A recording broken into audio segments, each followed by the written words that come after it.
Hey everybody, welcome back to the channel. Sara here. Valentine's Day is tomorrow. Happy early Valentine's Day / I don't know when you all will watch this, but / Happy Valentine's Day. But this is not a lover's video. This is not a Valentine's Day video. It's quite the opposite. But well, half of it definitely is. Oh yeah, Sara's here, by the way. But hopefully, a lot of couples will be making, Valentine's Day posts, so then we can react to those. But for the meantime, we've got other things to discuss. Yeah. Take it away, Sara. Thank you for including me. Yeah, I forgot you were here for a second. I thought it was just a Sara show, but like you said, this isn't necessarily the happiest, cheerful video. Yeah. Half of it. So, timestamps down below, like always. So last Friday, I think it was on Friday, there was kind of a bombshell that was dropped, and a lot of people were nothing shocking anymore in women's soccer. Not at all. So it wasn't shocking in sport. I mean, women's sports and sports in general. Yeah, really. The Canadian players dropped a letter basically outlining their frustration with Team Canada and their governing body, their federation. It outlined a bunch of things. And also, we're not going to go too in depth with this because there's so many moving parts, and there's so many more people that can get into the nuances of what's going on, what's not going on. At the end of the day, I think the players want the public to know it's very basic things that are a problem, very big basic things that are a problem. Right. I mean, I guess I'll just read the beginning line of the statement that the Canadian women's national team made. So the Canadian women's national soccer team is both outraged and deeply concerned with the news of significant cuts to the national team's program for 2023. We understand that the men's national soccer team shares our frustration and concerns and intends to issue its own statement shortly.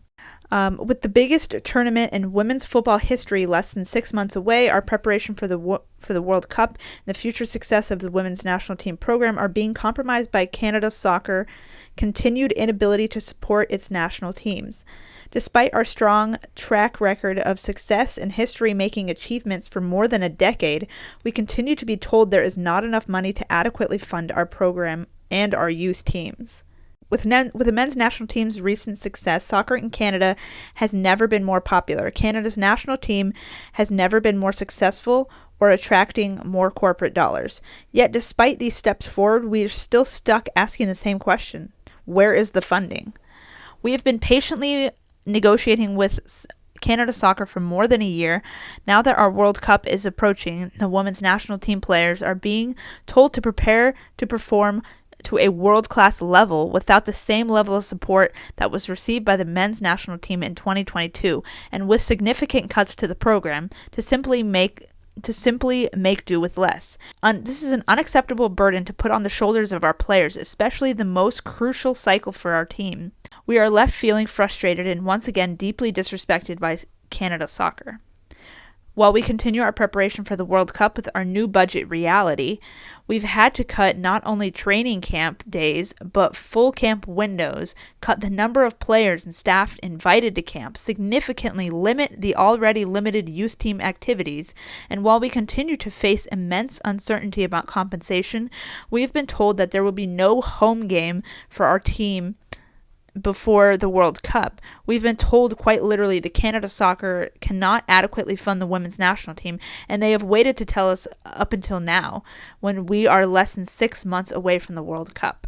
Okay, so that was about half the letter, but they're basically asking the women to perform at the very highest level with a very, very cut budget where limited resources where it says they can't have training camps, they can't have adequate medical staff, they don't get a home game in Canada before the World Cup. They don't get a lot of things, and all these things after Canada has just won the gold medal at the Olympics 2 years ago. It's awful. And they're saying, well, you not only do you need to perform highest level, we're taking all these things from you, and there's just no money. And the players are saying, well, the players are saying a few things. And I'm not exactly even completely clear about some of the particulars, but from what I can put together, that the women are saying, why can't we see the financials? There's all this money. We're as popular as ever. People know us. We're very popular in Canada. Yeah, and also the Canadian Soccer Association has not filed their financial statements as required by the CNCA for about 7 years. Yeah. I'm reading that here. So, that's a long time. They're saying, where did the money go?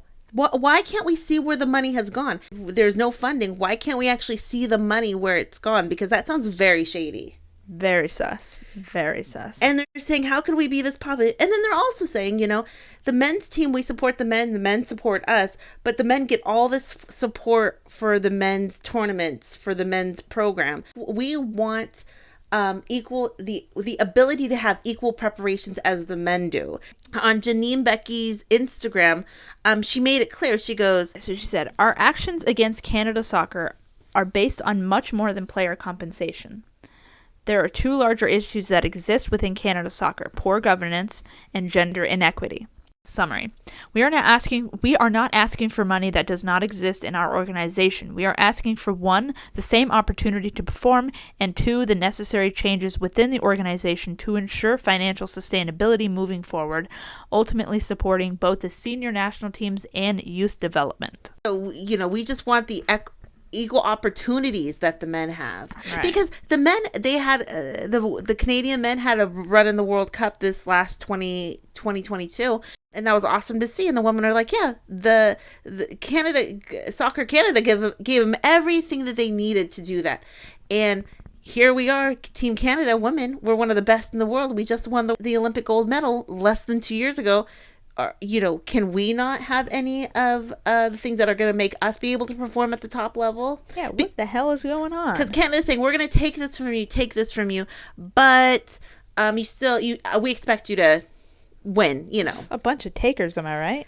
Also, the players are in the middle of a contract negotiation, I believe, and they had actually not been paid for 2022 yet.